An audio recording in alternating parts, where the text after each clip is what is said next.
The oppressive darkness of the abandoned asylum pressed in on me, a suffocating weight that made it difficult to breathe. My flashlight's beam cut through the inky blackness, revealing rusted bed frames and shattered glass strewn across the floor. The air was thick with the musty scent of decay, and I could feel a cold sweat forming on my forehead. I was deep into a paranormal exploration of the infamous Blackthorn Asylum, and I couldn't help but question my sanity for being here. The asylum had a sinister reputation that had lured countless thrill-seekers and paranormal investigators before me. It was said to be a place where the darkest of human atrocities had occurred, where patients were subjected to tortuous experiments by a deranged doctor who believed he could unlock the secrets of the afterlife. Most who had entered these decaying halls had reported unexplained phenomena, whispers in the darkness, disembodied voices, and shadowy figures lurking just beyond the reach of their flashlights. With a shaky breath,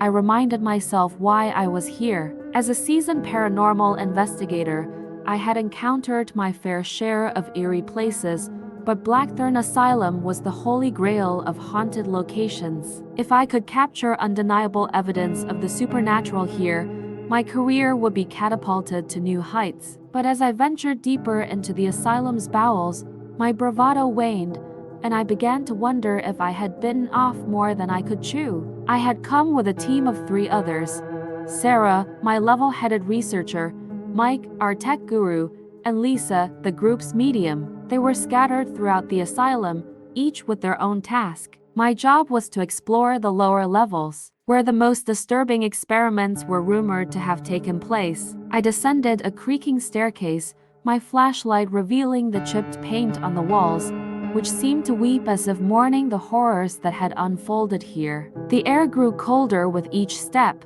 and the oppressive silence weighed heavily on my ears. My heart pounded in my chest as I reached the bottom of the stairs. I had barely taken a few steps when I heard a faint, melodic humming that sent shivers down my spine. My breath caught in my throat as I strained to listen. The eerie tune seemed to emanate from the walls themselves, a ghostly echo of the past. A shiver ran down my spine as I realized that there was no way for anyone to be down here, let alone humming. "Who's there?" I called out, my voice trembling. The humming ceased abruptly, and a silence so profound it felt deafening enveloped me. I felt a presence, an oppressive energy that seemed to bear down on me from all sides. Panic clawed at the edges of my mind as I fumbled for my radio. "Guys, did you hear that?" I hissed into the transmitter, my voice quivering. Static crackled for a moment before Sarah's voice came through, anxious but composed. "What's wrong, Mark?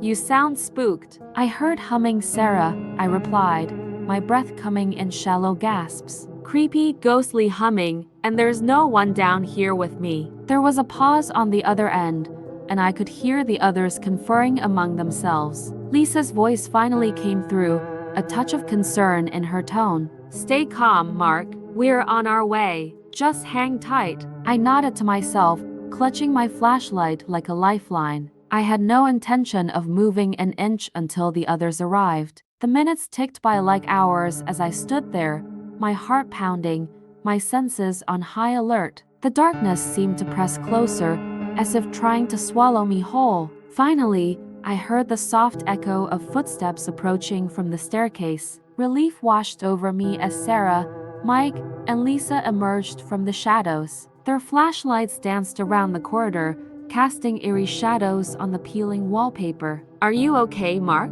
Sarah asked, her concern genuine. "I'm fine now that you're here," I replied, my voice shaking. Lisa frowned, her eyes narrowing as she scanned the surroundings. "I can sense something malevolent here, something that doesn't want us here." Mike adjusted his equipment, scanning the area with his EMF meter. "I'm picking up some unusual energy readings too. This place is definitely active." We decided to regroup and investigate further as a team. We needed to document whatever was happening in this forsaken place, even if it meant confronting the unknown head-on. With Lisa leading the way, we ventured deeper into the asylum, our flashlights cutting through the darkness. As we explored, the oppressive atmosphere intensified, and the air grew colder with each passing moment. We began to hear whispers, faint voices that seemed to come from nowhere and everywhere at once. The shadows on the walls danced and swirled,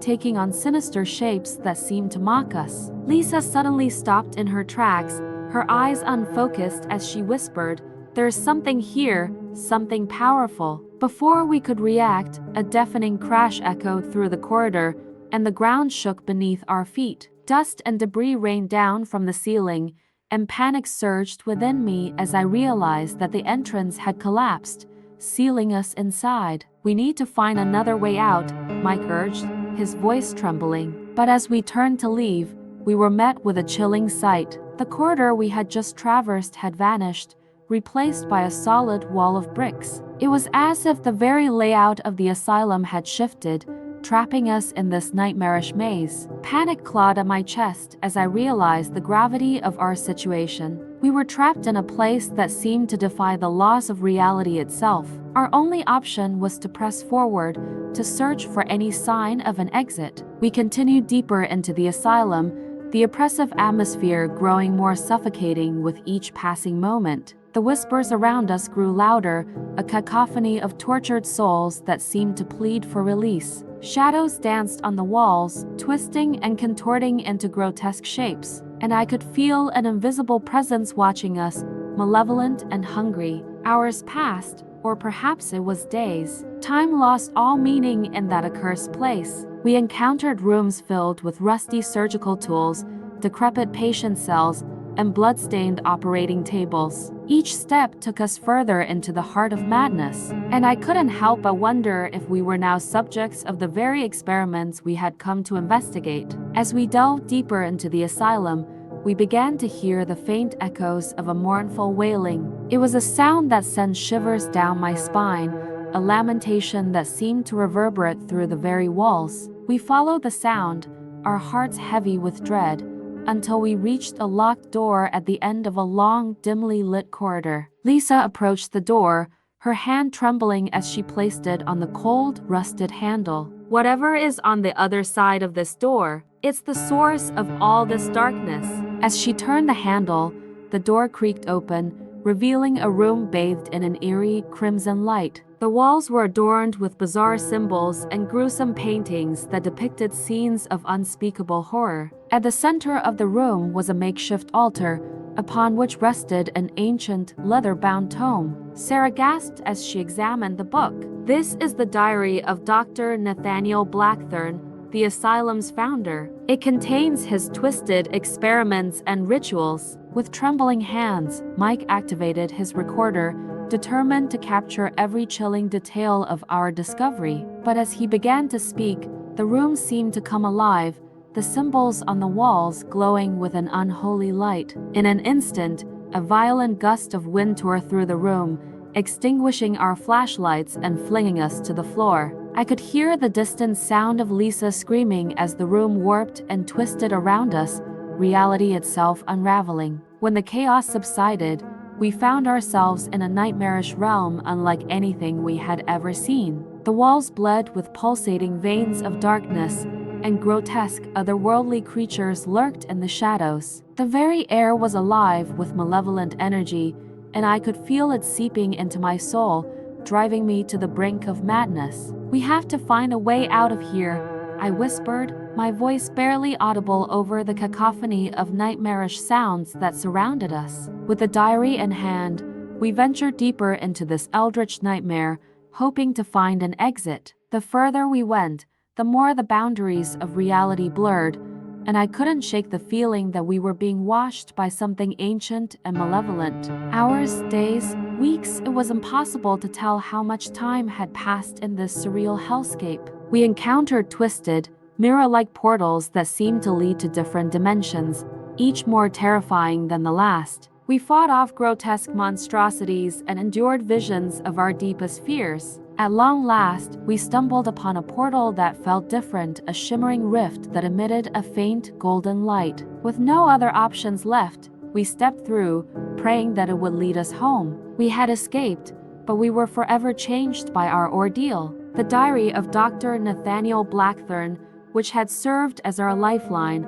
was now a grim reminder of the horrors we had witnessed. We knew that we could never share our story with the world. No one would believe the depths of the terror we had experienced.